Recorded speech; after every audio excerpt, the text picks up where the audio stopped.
So I'm going to talk a bit about this new geopolitical moment that we're in and really the confusion that a lot of people have trying to make sense about what's going on, the rise of China, maybe the erosion of America's moral authority, and the alliances that have emerged really in recent years. So on the one side, we have the Russian-China alliance, the No Limits partnership, and then we have the West on the other side. But then you have all sorts of countries in the middle that are making interesting choices. They're no longer siding with one side or the other. They're increasingly assertive. And we've seen this really with the Ukraine war.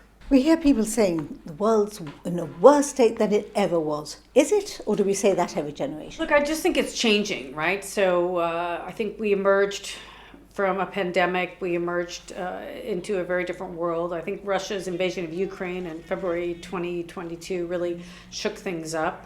In a very bad way, but it didn't come out of nowhere. Certainly, Putin had maybe been reading or misreading the tea leaves for many years, thinking America wouldn't do anything about it, because they didn't when he invaded Crimea, when Georgia happened in 2008. All sorts of other events had happened, and the U.S. didn't do anything. So I think he misread the tea leaves.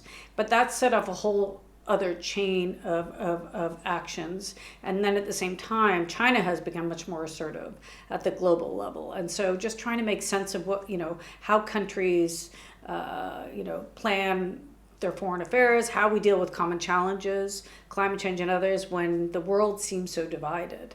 You've mentioned challenges. I was going to ask, what are these challenges? And is the biggest challenge that perhaps we can't call it anymore? Well, I mean, there are a number of enormous global challenges. You put climate change probably at the top.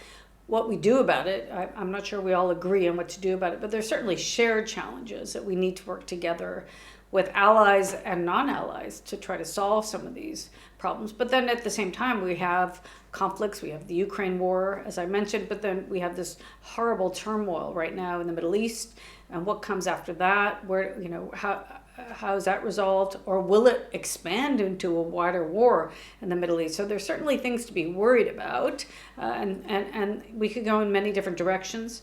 There's a lot of concern about the U.S. elections coming up. Will Donald Trump return? If that happens, that really, all bets are off. So then we're going into even more unknown territory going forward.